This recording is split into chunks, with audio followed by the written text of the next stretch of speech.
This may be my bloodiest miniature ever.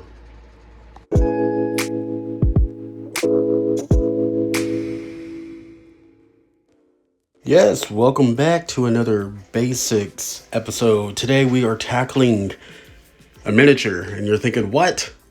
That is not an unpainted mini. But yes, it is already a painted mini. I made this miniature a long time ago for a campaign of mine, and I really needed it, and it was really roughly kind of just done. I just did white, red, and some black. And I think I just put a lot of black wash all over it just to make it look around. But today I am repainting it.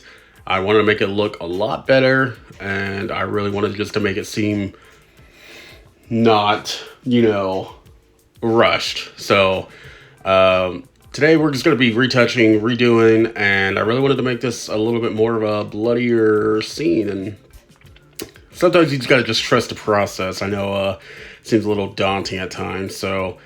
But right now all I'm doing is just repainting most of the sides red and just leaving some spots because I did like the fleshy bone part and everything else, so it does seem pretty obvious what I'm doing. So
and right here I am putting down, I did have like a thick pigment of like acrylic paint that was like more thicker than most paints.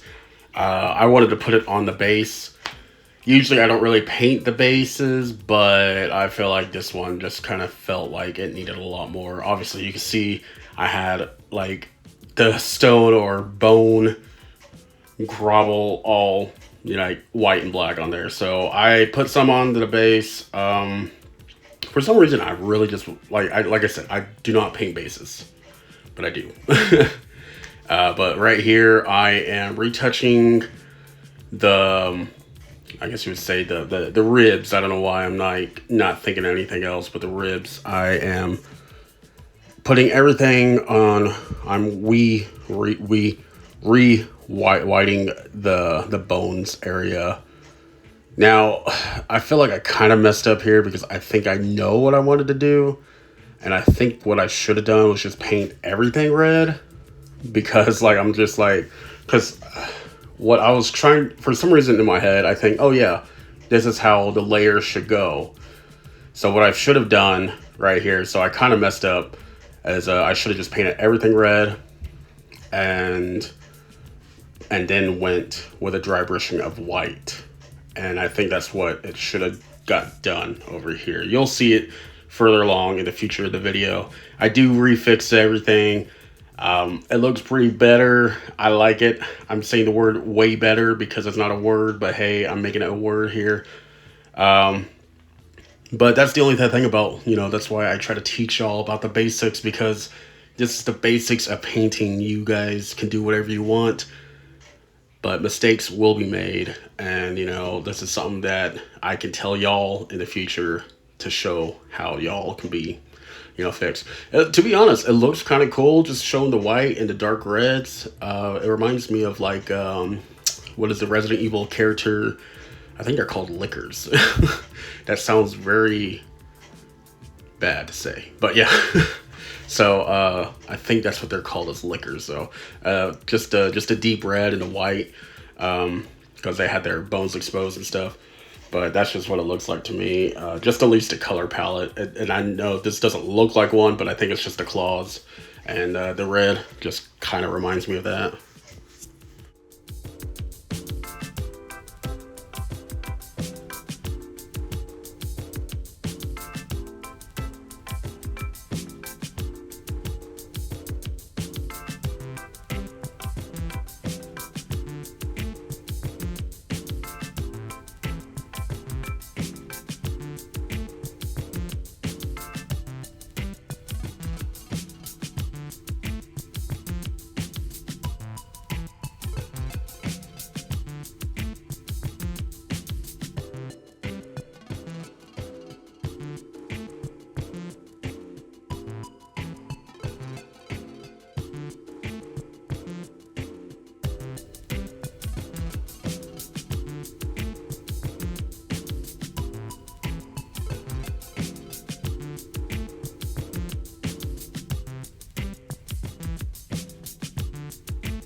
And this is where I get a little experimental. I use the super glue gel because it's like kind of like how super glue is. Not super glue. How epoxy resin is. You could buy epoxy resin for like a dollar at Dollar Tree. I just wanted to see how the super glue would react onto a miniature. Maybe it'll kind of have the same result if you guys have that or not. I've used super glue as, something like for like slime, everything else, or even just regular glue. You just have to like use it. You can see that I'm just using like a toothpick or not toothpick, thumbtack. Wow, I can't speak today. Just to like move it around, control it. I was having a hard time. But I've always wanted to experiment and see if I can use other things besides epoxy resin, because sometimes like they do make epoxy resin like where you can make blood splatters and everything else, but that's like kind of pricey. But I know that you also can buy epoxy resin at the dollar store. I don't know if it's still a dollar or not, but um, sometimes that dries pretty too quickly. Again, I'm just experimenting. You can see that it kind of does have some consistency when it dries a little bit, and it does kind of get like flesh, like blood dripping ish. But I just wanted to see if it did work. You guys can also use other things. I would say this one kind of is a fail. I probably won't use it again. Um, what does work, if you guys do have only super glue, you guys can do what you'll see later on.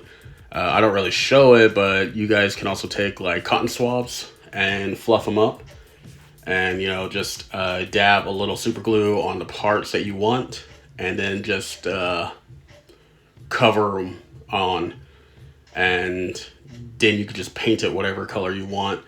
It does kind of look like a fleshy tone, and so that does work pretty well as well. You can see I'm just working very hard, just trying to work with it here, but that's pretty much it.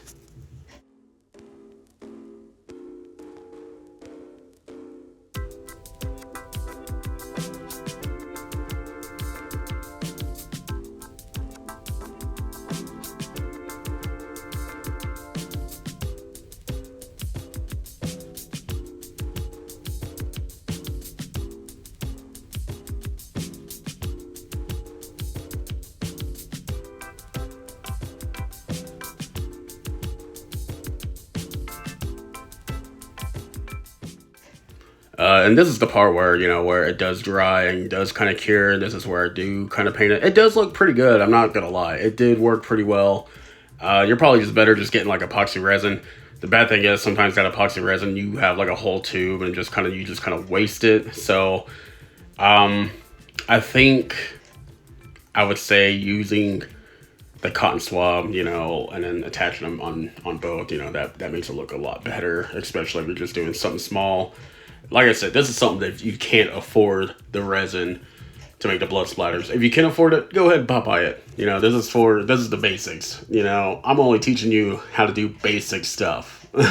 This isn't, I mean, I can go into more depth with more,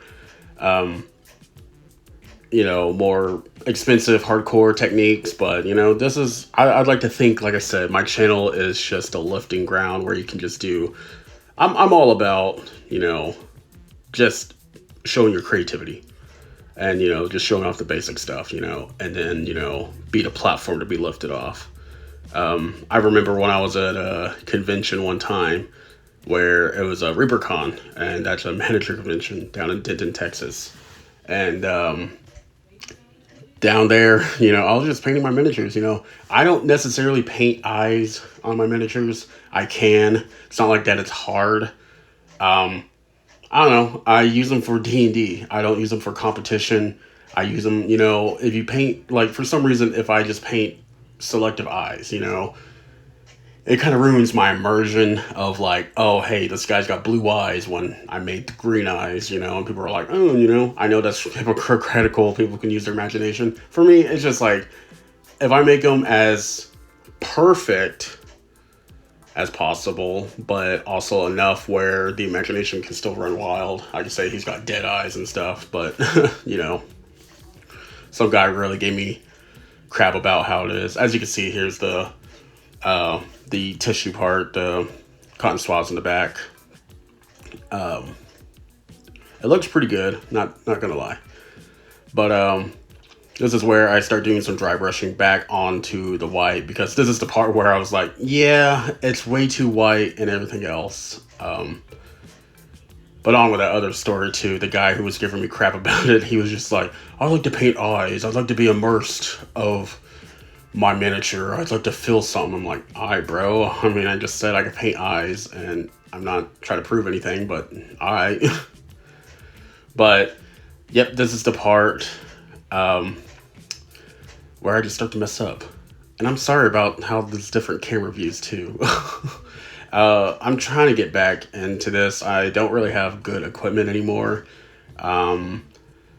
There's been some things that I had to like sell a few things. I became homeless. I'm just trying to just get back into things. And I mean, hey, if you guys do want to support, I do have a Patreon that I do have. It does help keep the mics and lights on, and it does kind of keep me going because, I do work and everything, but hey, I can do a lot more stuff where I can just do a lot more, and I can get better equipment. Shameless plug, right? But no, I do like doing these. I do like working with miniatures. I haven't done this in a while, and it just gives me a new vice again, just to keep it going. Right now, I am just dry brushing with black again. I was trying to go with more of a darker red black. Like I said, I kind of messed up with the skulls, but I feel like it kind of worked out because like I made that purely white. So as you can see right here,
And right here again, I am just going over a red for the spots. Like I said, I it took a few tries because I knew what I wanted, but executing it kind of just like made me like, oh my god, you know. So, um, like I said, this is what the basics are all about. Mistakes are meant to be made.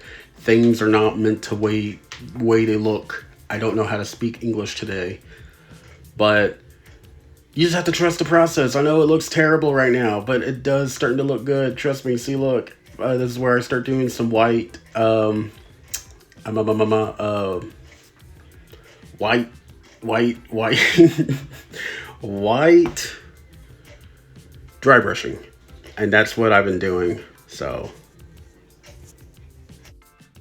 yes, this is what close of the ending looks like. I did everything that it does. It looks great. Um, I like it a lot. It does pretty well. It looked gross at first. I kind of trusted the process, and you know, like I said, it was a mistake. I think it looks better than before. Amazing for me, at least. But you know, I just did a few retouch ups. But I do start to do medium gloss varnish. The varnish does help it more shiny and makes it look more gross. You'll see it in the ending pictures, but I like it a lot. You could use a matte varnish, but I like the shine because you know it's flesh. It's supposed to be shiny. It's supposed to be gross. It's supposed to be grotesque. As you can see in the pictures, I think I did pretty well. It's been a while. Like I said, I'm just getting back into it. But I hope you guys like it. Subscribe, do whatever you guys want. But I appreciate it.